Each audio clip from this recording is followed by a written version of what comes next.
आदाब, नमस्कार। मैं रिदा खानम, आप देख रहे हैं सियासत टीवी पर हिंदी समाचार। एक नजर डालते हैं कि हेडलाइंस पर।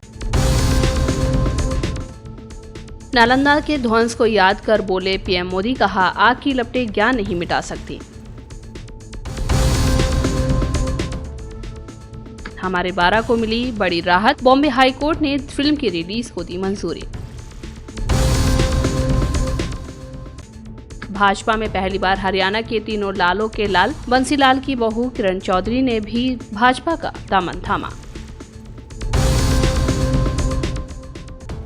दिल्ली में जल संकट पर आतिशी का हरियाणा सरकार पर आरोप, कहा निश्चितकालीन अनशन पर बैठूंगी। मक्का में भीषण गर्मी के कहर से 500 से ज्यादा हज यात्रियों की मौत, पारा 52 डिग्री के करीब। अब समाचार विस्तार से। प्रधानमंत्री नरेंद्र मोदी ने आज बिहार के राजगीर में नालंदा यूनिवर्सिटी के नए कैंपस का उद्घाटन किया। इस मौके पर पीएम मोदी ने नालंदा के ध्वंस को भी याद किया। इस दौरान उन्होंने कहा कि आग की लपटें ज्ञान नहीं मिटा सकती। पीएम मोदी ने कहा कि मुझे तीसरे कार्यकाल की शपथ ग्रहण करने के बाद पहले 10 दिनों में ही नालंदा आने का अवसर मिला है। ये मेरा सौभाग्य है।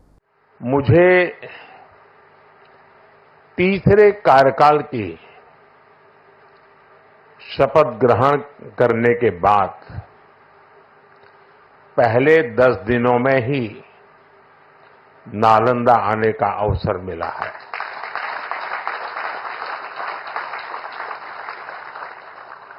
ये मेरा सौभाग्य तो है ही।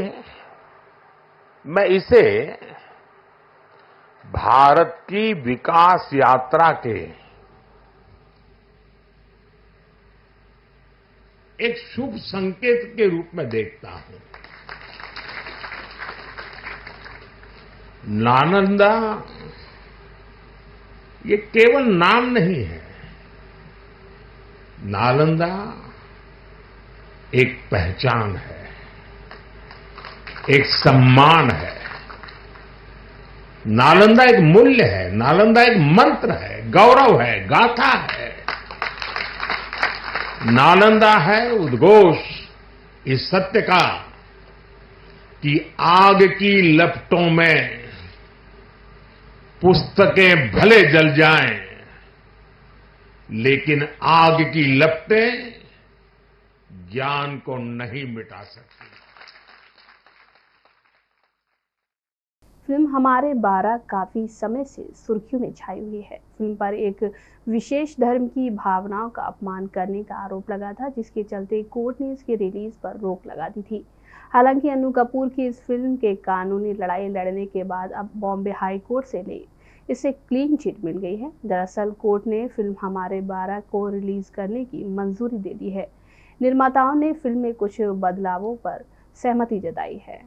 बहुत बढ़िया डिसीजन हुआ, दोनों पक्ष में डिसीजन हुआ। दोनों ने मिलकर, जज ने काफी कल बात सुनी, सबकी बात सुनी और मिलकर एक डिसीजन निकाला कि नहीं, पिक्चर दोनों के पक्ष में मिला के दोनों की इकट्ठे हुए दोनों पक्ष और मिलकर समझौता हुआ। समझौता हम लोग फिर पिक्चर को रिलीज करने के लिए 21 तारीख को आ रहे हैं। फाइनल रिपोर्ट आ जाएगी। मतलब कोर्ट ने साफ साफ रिलीज करने के लिए ऑर्डर दे दिया। बिल्कुल, बोले पिक्चर बिल्कुल क्लियर है, एक मैसेज है, वो मेन कहानी है, बहुत अच्छी पिक्चर है, सबको देखने का उन्होंने आग्रह किया और हम लोग सभी से आग्रह करेंगे, सारी माताएं बहनें पिक्चर को जरूर देखें। फिल्म को रिलीज कर जब कोर्ट ने कहा कि फिल्म मतलब उन्होंने हरी झंडी दे दी, फिल्म में क्या बदलाव, क्या कितने सीन बदलाव, कितने डायलॉग बताया? नहीं, जो पहले से 2 डायलॉग हटाए उसमें म्यूट कर दिया गया है और एक उन्होंने जो अल्लाह अकबर का वॉइस किया गया, बाकी सब कुछ सेम है।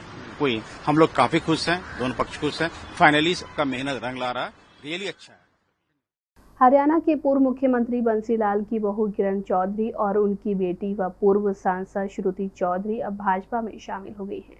इसके साथ ही भाजपा के साथ अब एक अजब संयोग भी बन गया है। दरअसल हरियाणा के तीनों लालों के लाल भाजपा का दामन थाम चुके हैं, यानी देवीलाल, भजनलाल, बंसीलाल की पीढ़ियां अब भाजपा से जुड़ गई हैं। आज पार्टी में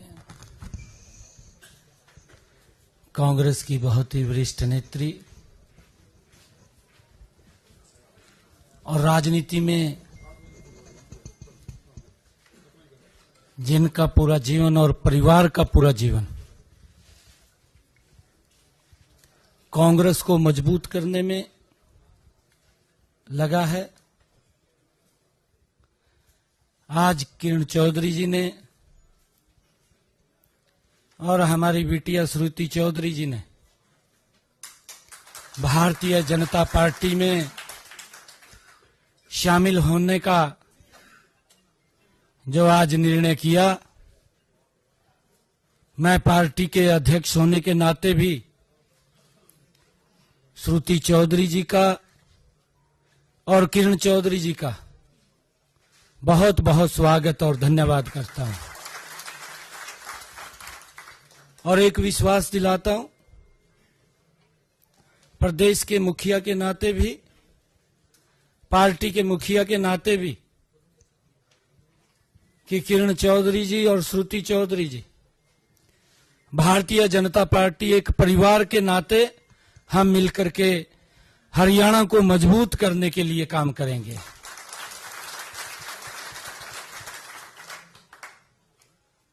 सम्मान बढ़ाने के लिए भारतीय जनता पार्टी पूर्ण रूप से, क्योंकि आपके परिवार का जो एक्सपीरियंस है, आपका है, उससे भारतीय जनता पार्टी और मजबूत होगी। आज आप पूरे साथियों के साथ भारतीय जनता पार्टी को ज्वाइन किया है। मैं सभी का बहुत बहुत स्वागत और धन्यवाद करता हूं, क्योंकि मैं देख रहा हूं बहुत सारे चेहरे यहां पर हैं, परंतु बहुत सारे चेहरे जो यहां पहुंचे भी नहीं हैं, वो अभी बाहर ही हैं।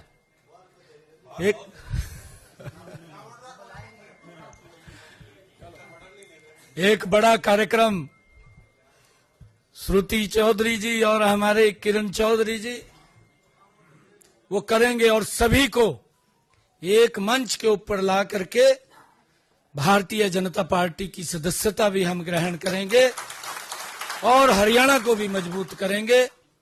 आप सबका जो आज यहां पर भी है और जो बाहर भी है, मैं किरण चौधरी जी का और श्रुति चौधरी जी का भारतीय जनता पार्टी के आगमन पर बहुत बहुत स्वागत और धन्यवाद करता हूं।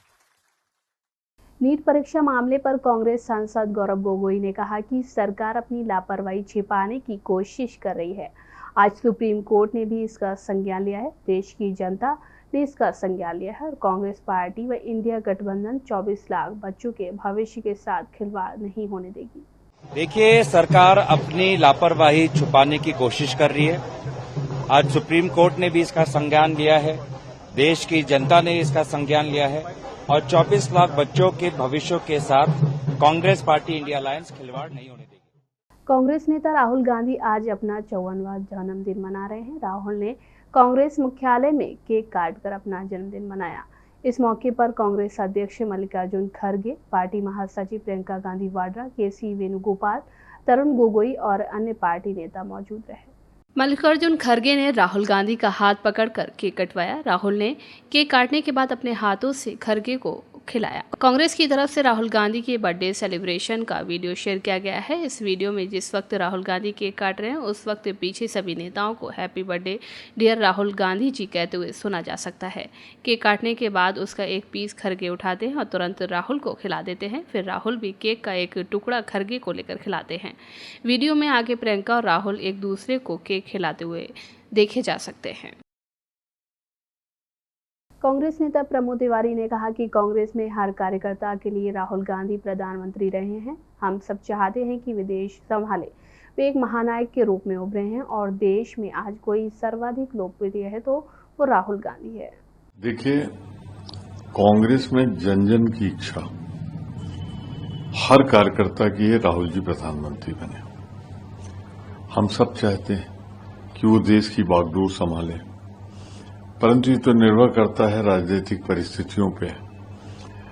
इसमें कोई दो राय नहीं कि जो कन्याकुमारी से कश्मीर तक की उन्होंने यात्रा की, उसके बाद जो ये चुनाव हुआ, तो वो एक महानायक के रूप में उभरे हैं और देश के सर्वाधिक लोकप्रिय अगर आज कोई है तो राहुल गांधी जी, जो सीधी चुनौती भी बिना पलक झपकाए, बिना डर, बिना किसी भय के अगर मोदी सरकार की कमियों को, खराबियों को, देश विरोधी चीजों को कोई निकाल रहा है तो वो राहुल गांधी।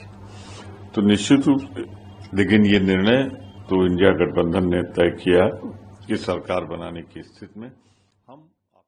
हरियाणा कांग्रेस को विधानसभा चुनाव से पहले एक बड़ा झटका लगा है। यहां पर कांग्रेस की दिग्गज नेता किरण चौधरी ने पार्टी को अलविदा कहने के बाद अब भाजपा का दामन थाम लिया है। उधर पार्टी छोड़ने पर कांग्रेस ने प्रतिक्रिया दी है। कांग्रेस पार्टी प्रभारी और पार्टी के राष्ट्रीय महासचिव दीपक बावरिया ने कहा कि ये बहुत ही दुर्भाग्यपूर्ण है, लेकिन किसी के जाने से कांग्रेस को कोई फर्क नहीं पड़ता। इट्स अनफॉर्चुनेट कि शी कुड नॉट, वो जो है सही डिसीजन नहीं ले पा रही हैं। और बाकी तो एक कांग्रेस परिवार से सालों से जुड़ी रही बंसीलाल परिवार जी से हैं, हमारे उनके लिए शुभकामनाएं हैं। सर, लेकिन आप देखते हैं बड़ा नुकसान हरियाणा कांग्रेस को हुआ है। पूर्व सीएलपी रही हैं, वो पूर्व सांसद एक जा रही हैं। उससे नुकसान हुआ या फायदा हुआ वो समय ही बता सकता है। इसके पर धारणा पे राजनीति नहीं चलती है, एक्शन से चलती है। तो इसके बारे में मैं आपको कोई अन्यथा कोई कमेंट नहीं देना चाहता हूं, मगर मैंने जो कहा इट इज अनफॉर्चुनेट कि शी हैज लेफ्ट। दिल्ली में पानी के संकट पर जल मंत्री आतिशी ने हरियाणा सरकार पर निशाना साधा है। उन्होंने कहा कि 100 MGD की कमी आज के दिन में दिल्ली की पानी की कमी है। दिल्ली को हरियाणा से 100 MGD पानी कम मिल रहा है। इसका मतलब है कि 28 लाख लोगों को पानी कम मिल रहा है। आतिशी ने पीएम मोदी को चिट्ठी लिखकर कहा कि अगर स्थिति नहीं सुलझी तो 21 जून से अनिश्चितकालीन अनशन पर बैठूंगी। देश के प्रधानमंत्री नरेंद्र मोदी जी को चिट्ठी लिखी है और मैंने उनसे निवेदन किया है, मैंने उनसे आग्रह किया है कि अब दिल्ली वालों का कष्ट हर सीमा को पार कर रहा है। आज दिल्ली में 28 लाख लोगों को पानी नहीं मिला, तो मैंने प्रधानमंत्री नरेंद्र मोदी जी से ये विनम्र निवेदन किया है कि वो दिल्ली के लोगों को पानी दिलवाएं, वो चाहे हरियाणा से दिलवाएं, वो कहीं से पानी दिलवाएं, लेकिन अब उनको किसी प्रकार से दिल्ली के लोगों को पानी दिलवाना होगा। परंतु अगर 21 तारीख तक दिल्ली वालों को अपने हक का पानी नहीं मिलता, अगर दिल्ली वालों को ये 100 MGD पानी नहीं मिलता, अगर दिल्ली में 28 लाख से ज्यादा लोग इस तरह बूंद बूंद पानी के लिए तरसते रहे, तो फिर 21 तारीख से मुझे पानी के लिए सत्याग्रह शुरू करना पड़ेगा, मजबूरी में करना पड़ेगा। और मैं 21 तारीख से अनिश्चितकालीन अनशन पर बैठूंगी जब तक दिल्ली वालों को उनके हक का पानी नहीं मिलता। दिल्ली में दिन ब दिन पानी की समस्या बढ़ती जा रही है। दूसरी ओर रिकॉर्ड तोड़ गर्मी ने लोगों का हाल बेहाल कर रखा है। मौसम विभाग के मुताबिक दिल्ली में गर्मी ने एक नया रिकॉर्ड बनाया है। मंगलवार को यहां रात का न्यूनतम तापमान 35.2 डिग्री सेल्सियस दर्ज किया गया। ये सामान्य से 8 डिग्री ज्यादा है। मौसम विभाग के मुताबिक राजधानी में जून में 13 साल के बाद इतना अधिकतम तापमान दर्ज किया गया है। इससे पहले 3 जून 2010 को 34.7 डिग्री सेल्सियस तापमान दर्ज किया गया था। मौसम विभाग के मुताबिक राष्ट्रीय राजधानी में लगातार 37 दिनों तक 40 डिग्री सेल्सियस से अधिक तापमान दर्ज किया गया। इस सीज़न दिल्ली में अब तक 6 वार्म नाइट की स्थिति बनी रही। दरअसल जब अधिकतम तापमान 40 डिग्री सेल्सियस से अधिक और न्यूनतम तापमान सामान्य से 4.5 डिग्री या इससे अधिक दर्ज होता है, तब वार्म नाइट की स्थिति बनी रहती है। वहीं जब न्यूनतम तापमान सामान्य से 6.5 डिग्री या अधिक होता है, तब तीव्र वार्म नाइट की स्थिति बनी रहती है। ये बहुत ज़्यादा खतरनाक होता है। मौसम विभाग के मुताबिक मंगलवार बुधवार की दरमियानी रात को न्यूनतम तापमान सामान्य से 8 डिग्री ज़्यादा दर्ज किया गया। ऐसे में तीव्र वार्म नाइट की स्थिति है। इस सीज़न में ऐसा पहली बार हुआ है। यूपी में लोकसभा चुनाव के बाद अब समाजवादी पार्टी अपने 7 विधायकों की सदस्यता रद्द कराने की तैयारी में जुट गई है। यूपी विधानसभा के अध्यक्ष सतीश महाना के समक्ष जल्द ही इन विधायकों की सदस्यता रद्द करने के लिए सपा अपील करेगी। अब अगर इन 7 सीटों पर विधायकों की सदस्यता रद्द की जाती है तो इन सीटों पर भी उपचुनाव होगा। सपा के जिन विधायकों की सदस्यता रद्द होने की संभावना है उनमें मनोज पांडे, राकेश सिंह, अभय सिंह, राकेश पांडे, विनोद चतुर्वेदी, पूजा पाल और आशुतोष शामिल हैं। दरअसल सपा ने राज्यसभा चुनाव के समय पार्टी के खिलाफ जाकर भाजपा के समर्थन में वोट देने वाले और लोकसभा चुनाव के दौरान भाजपा के साथ मंच पर नजर आए विधायकों की सदस्यता रद्द करने की मांग की है। इन विधायकों के खिलाफ सपा ने वीडियो और ऑडियो के सबूत जुटाए हैं। हालांकि पल्लवी पटेल की सदस्यता रद्द करने की मांग सपा करेगी या नहीं, ये अभी तक स्पष्ट नहीं हो पाया है। वो सपा के टिकट पर चुनाव जीती थी, लेकिन बीते चुनाव में वो भी सपा के खिलाफ चुनाव प्रचार करते हुए नजर आई हैं। हालांकि सपा ने अभी तक पल्लवी पटेल को लेकर अपनी रणनीति स्पष्ट नहीं की है। अगर सपा उनके खिलाफ याचिका देती है तो पल्लवी पटेल की विधायकी भी रद्द हो सकती है, क्योंकि वो दूसरी पार्टी के मंचों पर नजर आई हैं। उन्होंने ओवैसी के साथ मंच साझा किया है। ऐसे में अगर सपा इन विधायकों के खिलाफ याचिका देती है तो विधानसभा अध्यक्ष सतीश महाना के हाथ में फैसला होगा। केंद्रीय खाद्य प्रसंस्करण उद्योग मंत्री चिराग पासवान ने कहा कि सब्जी, फल और दूसरे उत्पादों की बर्बादी को कम करने पर हम अगले 5 साल में काम करेंगे। स्वच्छता, गुणवत्ता की जांच और विश्व मानक को हम पूरा कर सके, ये भी हमारी प्राथमिकता रहेगी। नालंदा विश्वविद्यालय के नए परिसर के उद्घाटन पर उन्होंने कहा कि प्रधानमंत्री मोदी की सोच की जितनी तारीफ की जाए उतनी कम है। हम लोग वेस्टेज को हम लोग कम करें। पेरिशेबल आइटम्स हैं, वेजिटेबल्स हैं, फ्रूट्स हैं, इन तमाम चीज़ों को अलग अलग माध्यम से, भले वो कोल्ड स्टोरेजेस के माध्यम से हो, रेडिएशंस के माध्यम से हो, कैसे हम लोग वेस्टेज को हम लोग एकदम मिनिमाइज कर सकें, वैल्यू एडिशन हम लोग कैसे कर सकें। मेरा हमेशा से मानना रहा है कि जहाँ पे उत्पादन हो रहा है, अगर वहीं पर ही अगर प्रोसेसिंग यूनिट्स हों, वहीं पर उसकी पैकेजिंग बेहतर हो जाए, उसको हम लोग मार्केट कर पाएँ, तो किसानों को स्वाभाविक है इसका ज़्यादा लाभ होगा। अगले 5 सालों में इसी दिशा में हम लोग का मंत्रालय कार्य करेगा। हाइजीन मेंटेनेंस एक बहुत बड़ी चीज़ है, क्वालिटी चेक हमेशा रहे, क्वालिटी कंट्रोल रहे और वर्ल्ड स्टैंडर्ड्स को हम लोग मीट कर सकें, ये भी अगले 5 सालों में हम लोग की प्राथमिकता रहेगी। आज नालंदा यूनिवर्सिटी का उद्घाटन प्रधानमंत्री मोदी के हाथों, आप बिहार से आते हैं, नालंदा यूनिवर्सिटी। नहीं, बिल्कुल, और ये हम लोग के लिए बहुत खुशी की बात है कि प्रधानमंत्री जी ने, मैंने अभी अपने संबोधन में भी जिक्र किया, विरासत से विकास तक ज़रूरी है अपनी विरासत को भी संजो कर रखना। एक ऐसा दौर था जब नालंदा यूनिवर्सिटी पे पूरे दुनिया को गर्व होता था, सिर्फ देश से ही नहीं विदेश से भी लोग नालंदा यूनिवर्सिटी पढ़ने आते थे। पर आज जिस जर्जर हालत में ये यूनिवर्सिटी है, ये हम सब के लिए एक चिंता का विषय रहा है। एक ऐसी धरोहर जिसको संजो कर रखना जरूरी है। ऐसे में मुझे लगता है कि प्रधानमंत्री जी की इस सोच का जितनी तारीफ की जाए उतनी कम है। नालंदा यूनिवर्सिटी का जीर्णोद्धार करना, उसको पुनः उसको उसी गौरवशाली इतिहास के रूप में उसको स्थापित करना, मुझे लगता है ये सोच लंबे समय से सिर्फ बिहारियों की नहीं, भारतीयों की ये रही है। आज उनकी सोच को प्रधानमंत्री जी धरातल पर उतारने जा रहे हैं, इनके लिए, उसके लिए मैं उनको अपनी तरफ से अनेकों बधाई देता हूँ। Thank you. पूर्व कांग्रेस नेता किरण चौधरी और उनकी बेटी के भाजपा में शामिल होने पर आरजेडी नेता मनोज झा ने कहा कि ये खबर काफ़ी समय से आ रही थी। मैंने लोकसभा चुनाव से पहले इतनी सारी ज्वाइनिंग देखी है, सभी हार गए। लोग चीज़ें मानते हैं और वो जानते हैं। मैं ये भी सुन रहा हूँ कि बहुत से लोग भाजपा में गए थे, वे यहाँ वापस आ रहे हैं। और जाहिर है चिप्स तो बहुत डाउन है हरियाणा में। मैंने तो चुनाव के पहले भी बहुत सारी ज्वाइनिंग देखी थी, सब हार के बैठे हुए हैं। जनता को पता होता है। अभी सुन रहा हूँ कई लोग जो उधर गए थे अब वापस इधर आ रहे हैं। ये कोई खबर ही नहीं है। हरियाणा में एक तरफा है मामला, तो कोई कहाँ ज्वाइन कर रहा है कोई फर्क नहीं पड़ता। नीतीश कैबिनेट में मंत्री दिलीप जायसवाल के एक बयान की खूब चर्चा हो रही है। दिलीप जायसवाल ने पूर्णिया में कहा कि अवैध हथियार लेकर चलने वालों को सीधे गोली मार दी जाएगी।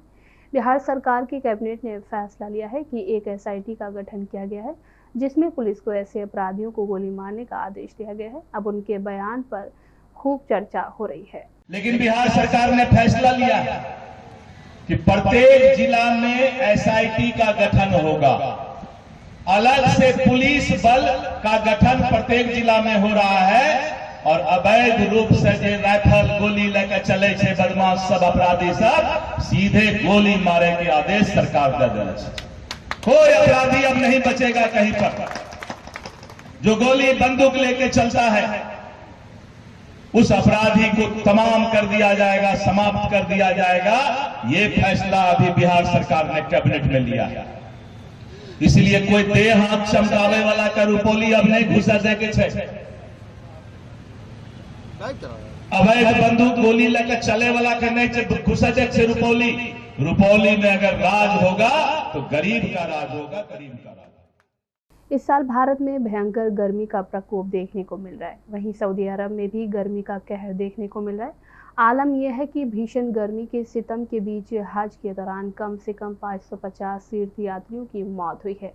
मरने वालों में कम से कम 323 मिस्र के नागरिक थे, जिनमें से ज्यादातर की मौत गर्मी से संबंधित दिक्कतों की वजह से हुई। एक राजनयिक ने कहा कि मिस्र के 323 हज यात्रियों के सिवाय एक को छोड़कर सभी की मौत गर्मी की वजह से हुई। वहीं एक हज यात्री भीड़ के दौरान घायल हो गया। यह आंकड़ा मक्का के पास अल मुआइसम में अस्पताल के मुर्दाघर से आया है। राजनयिकों के मुताबिक कम से कम 60 जॉर्डन के लोगों की भी मौत हुई, जबकि मंगलवार को अम्मान द्वारा आधिकारिक तौर पर 41 लोगों की मौत की जानकारी दी गई थी। एक रिपोर्ट के मुताबिक ताज़ा आंकड़ों के साथ ही कई देशों द्वारा अब तक बताई गई कुल मौतों की संख्या 577 हो गई है। राजनयिकों ने बताया कि मक्का के सबसे बड़े मुर्दाघरों में से अल मुआइसम में कुल 550 शव रखे थे। पिछले महीने प्रकाशित सऊदी अरब रिसर्च के मुताबिक हज यात्रा जलवायु परिवर्तन से काफ़ी तेज़ी से प्रभावित हो रही है। रिसर्च में ये भी कहा गया है कि जिस क्षेत्र के अनुष्ठान किए जाते हैं वहाँ का तापमान हर दशक में 0.4 डिग्री सेल्सियस बढ़ रहा है। सऊदी राष्ट्रीय मौसम विज्ञान केंद्र ने बताया कि सोमवार को मक्का की ग्रैंड मस्जिद में तापमान 51.8 डिग्री सेल्सियस तक पहुँच गया। हिंदी समाचार बस यहीं समाप्त होता है। मुझे दें इजाज़त। बाकी खबरों के लिए बने रहें सियासत टीवी के साथ।